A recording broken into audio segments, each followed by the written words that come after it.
Fluminense alcança mais uma marca muito expressiva contra o Olímpia e tem o jogo da volta quinta-feira. O treinador dele está confiante, acha que pode passar do Fluminense.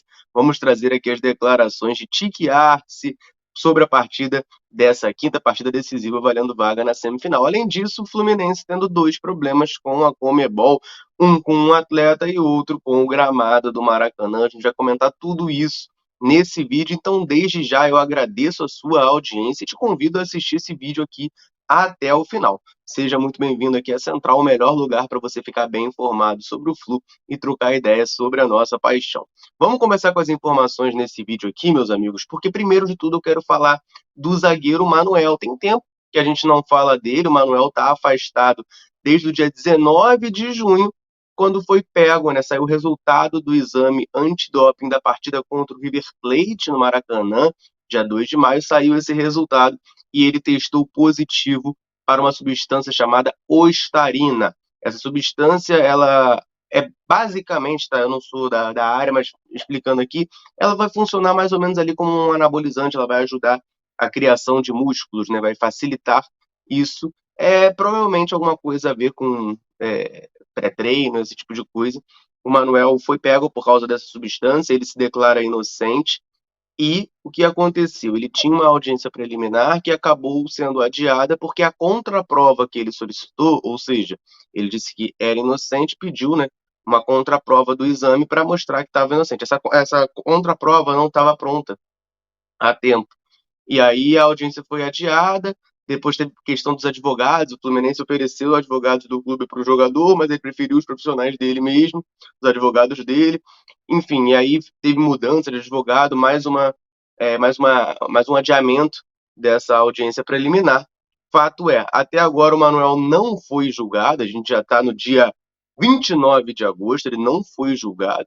A última audiência estava marcada para o dia 28 de julho, não ocorreu, e agora a Comebol abriu um processo disciplinar contra o jogador.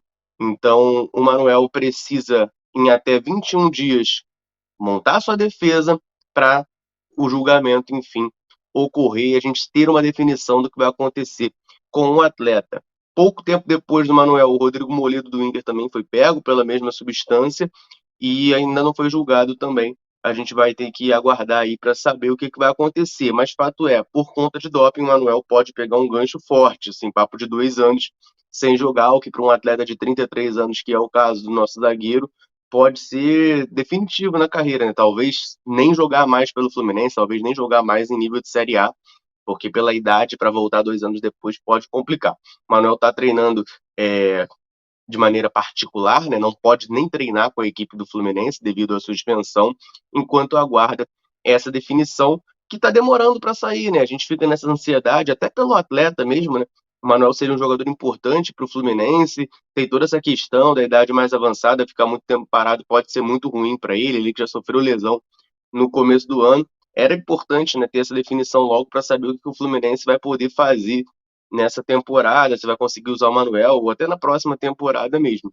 Vamos aguardar as cenas dos próximos capítulos, mas a Comebol abre, portanto, esse processo disciplinar contra o Manuel. Mais informações sobre o assunto, claro, a gente vai trazer aqui na Central para você. Beleza? Então, ó, deixa o joinha aqui nesse vídeo, você que não deixou ainda, porque ainda tem mais 3 informações para trazer para você ficar muito bem informado e trocar ideias sobre o Fluminense junto com a gente. Eu quero falar agora de outra possível punição que o Fluminense pode receber da Comebol.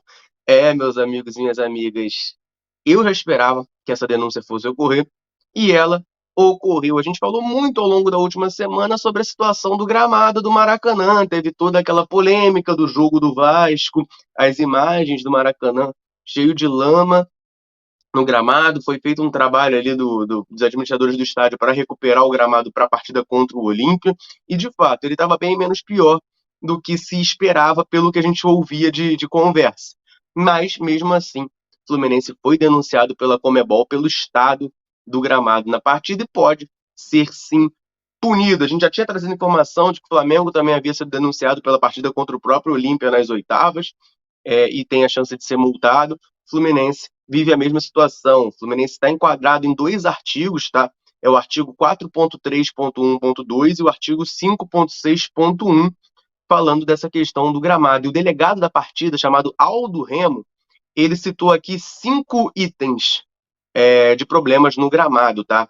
Ele botou que o campo de jogo estava com muitas imperfeições, muitas áreas estavam afetadas devido a pouca grama, ou seja, grama rala em pedaços do gramado. O gol norte com uma grande área descoberta, era o gol que a gente já tinha falado aqui no canal, né? Que era aquele, viralizou aquela imagem do goleiro do Vasco, cheio de lama, é esse gol, fica no lado do setor norte, estava realmente muito ruim.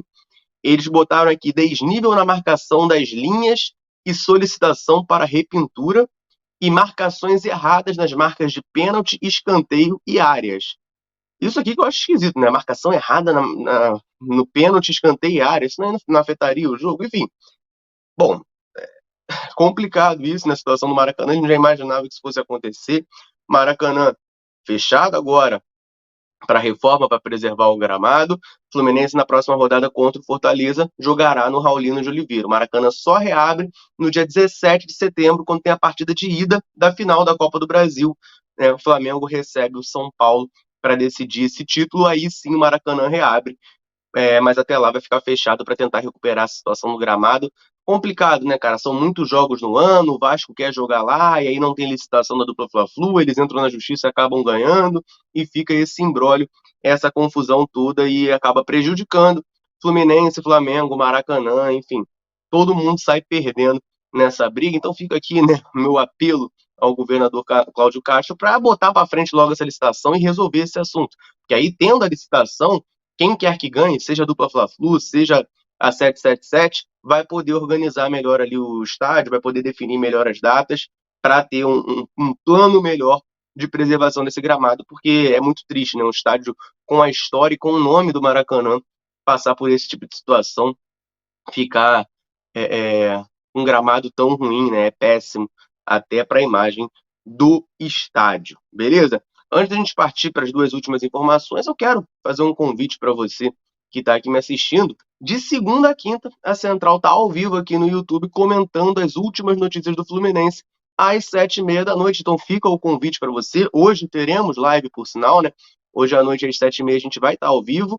De segunda a quinta, 7h30 da noite, a gente sempre está ao vivo aqui no YouTube falando das últimas notícias do Flu. E você, claro, nosso convidado especial. Então bota aí na sua agenda e vem falar de Fluminense junto com a gente. Porque eu também quero falar, né, de quem está falando de Fluminense. Claro, está falando do próprio time também. Mas o Arce, técnico do Olímpia, falou sobre a partida de quinta-feira, né? O treinador paraguaio enxerga que o Olímpia ainda tem chance sim de passar de fase. Vale lembrar o primeiro jogo 2-0 Fluminense, um bom resultado, mas que ainda mantém as coisas em aberto lá no Paraguai, lá no Defensores del Chaco. Estou aqui com algumas declarações do treinador para trazer para vocês. Falou algumas coisas importantes para a gente ficar de olho. Vou abrir aspas. Não precisamos enlouquecer antes de converter o segundo gol. Temos que marcar o primeiro. Devemos estar todos conectados, bastante compreensivos e determinados, até porque pela frente teremos mais uma vez uma equipe sólida. Então ele faz aí elogios ao Fluminense e diz, né? É meio que o óbvio, mas às vezes o óbvio precisa ser dito. Fica-se muito naquela expectativa, né? Do tem que fazer 2-0, mas para você fazer o 2-0, primeiro você tem que fazer o 1-0, né? Então ele diz que o time do Olímpia tem que ter calma, tranquilidade para conseguir o resultado. E aí, completa aqui, né? Nossas chances estão intactas para quinta-feira e as pessoas vão com confiança de que podem. Esses 20 minutos serão fundamentais. Se marcarmos um gol, será muito difícil para o Fluminense. Nesse jogo de volta, o retorno de Derlis Gonzalez será muito importante. Ele é um craque. E aqui tem 3 coisas importantes, né? O Derlis Gonzalez deve voltar ao time do Olímpia. Ele chegou a viajar aqui para o Rio, mas não estava 100% em condições. A tendência é que seja titular na quinta-feira. O principal jogador do Olímpia estava 5 meses fora sem jogar. Né? Ele falou aqui das pessoas vão com confiança de que podem, o estádio estará lotado lá no Paraguai, o Olímpia também esgotou os ingressos de maneira até bem rápida para essa partida, então aquela pressão do Defensores del Chaco vai rolar, né? Estádio lotado, com a torcida fazendo o máximo de pressão que puder, e o Arce fala dos 20 primeiros minutos de jogo que ele considera essenciais, na visão dele. Se o Olímpia abrir o placar cedo, dificilmente o Fluminense consegue segurar essa pressão, dificilmente o Fluminense consegue passar de fase. E por incrível que pareça, eu acho que ele tem sim razão, tá? Acho que pro jogo do Fluminense é importante a gente conseguir segurar eu não diria nem os 20 minutos, tá? Os 20 minutos, claro, com certeza. Mas eu diria o primeiro tempo. Se o Fluminense consegue segurar um primeiro tempo com 0-0 ou saindo na frente no placar, complica muito a situação do Olímpia, porque a pressão da torcida, que é algo que empurra o time, num momento desse pode acabar não sendo um empurrão tão grande, pode ser só mais uma pressão negativa.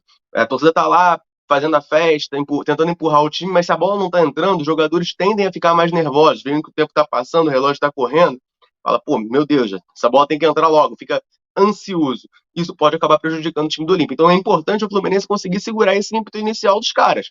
Eles vão ter que vir para cima, eles precisam tirar 2 gols de diferença e tem a torcida a seu favor. A gente tem que jogar com isso. É esfriar o jogo, é tocar a bola. Eu acho que seria temerário o Fluminense botar o bumbumzinho lá atrás e ficar marcando com todo mundo dentro da área e dando espaço para o Olímpia, deixando os jogadores do Olímpia cruzar a bola na área e tal. Eu acho que vai ser muito prejudicial para o Fluminense.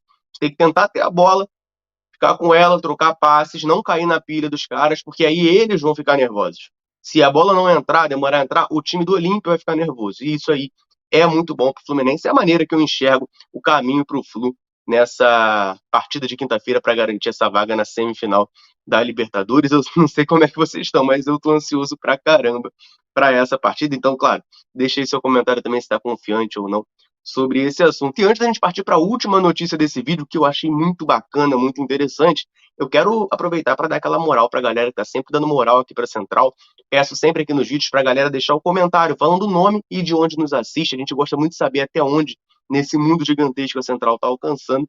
E aí a galera chega junto, comenta, e sempre que eu posso, eu mando um abraço aqui nos vídeos para o pessoal. Então, nesse vídeo, eu quero mandar um abraço para Sila, de Engenho de Dentro, José Roberto, de Ceará Mirim, no Rio Grande do Norte, Luiz de Jequié, na Bahia, Acácio, de Campo Grande, Mato Grosso do Sul, Leônidas, de Bacabal, no Maranhão, Lauderando, do Distrito Federal, Carlos Eduardo, de Niterói, Tadeu, de Maracassumé, no Maranhão, Reinaldo, de Penha, em Santa Catarina, Lucas, de Minas Gerais, Silvio, de Parintins, no Amazonas, Professor Zezé, de Várzea Grande, Mato Grosso, Cláudio, de Santa Luzia, e Francisco de São Luís, no Maranhão. Um abraço para a galera aí de olho na Central. E se você quiser que a gente mande um abraço também nominalmente para você, é só você deixar o seu comentário falando o seu nome e de onde você nos assiste.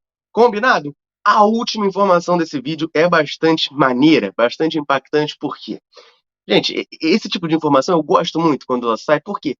Porque ela comprova que essas pesquisas que ficam saindo de torcida são uma grande baboseira, né? Essa semana saiu, o Daniel até gravou vídeo sobre isso, uma pesquisa que coloca o Fluminense com 1% da torcida nacional, né? 1% dos brasileiros torcem para o Fluminense, um número ali de mais ou menos 1 milhão e pouco de torcedores, 2 milhões no máximo, e abaixo, assim, com metade da torcida do Botafogo, muito menos torcida que outros times grandes, torcida menor do que times de fora do G12, por sinal.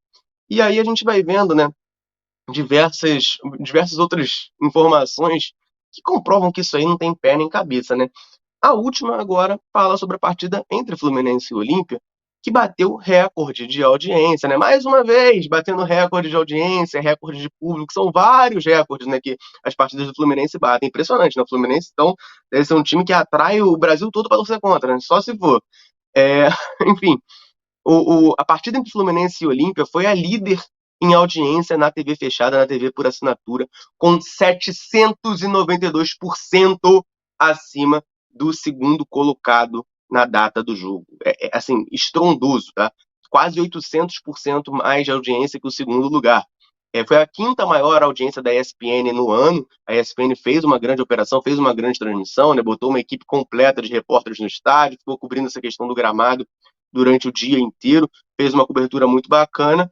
Foi a quinta maior audiência deles no ano. E segundo o Ibope, 1,5 milhão de pessoas foram impactadas por essa transmissão, né? 1,5 milhão de pessoas assistindo só na TV por assinatura. É um número realmente muito estrondoso. A maior audiência do dia ali, Fluminense e Olímpia, partida de ida das quartas de final na Copa do Brasil. É engraçado, né? Que a torcida do Fluminense porra, tinha 60 mil tricolores, 65 mil tricolores no estádio e ainda assim a audiência era tão grande. Pô, essa pesquisa não faz sentido, né? Era pra não ter ninguém vendo, né? Tá todo mundo no estádio, então, já que não tem ninguém, não tem mais tricolor, né? As pesquisas dão aí que aparentemente só morreu o tricolor. Da década de 90 pra cá só morre tricolor e não nasceu nenhum, né? Eu, por exemplo, nasci depois disso, sou uma mentira, não existo. Enfim, é uma doideira isso. mais uma marca extremamente expressiva alcançada pelo Fluminense em partidas do Fluminense. Muito bacana isso. É importante, né, a gente é, questionar esse tipo de coisa, não levar a sério, mas até respondi alguns comentários no vídeo do Daniel, o pessoal falando, tem que ignorar as pesquisas. Sim e não, gente. Sim por um lado e não por outro.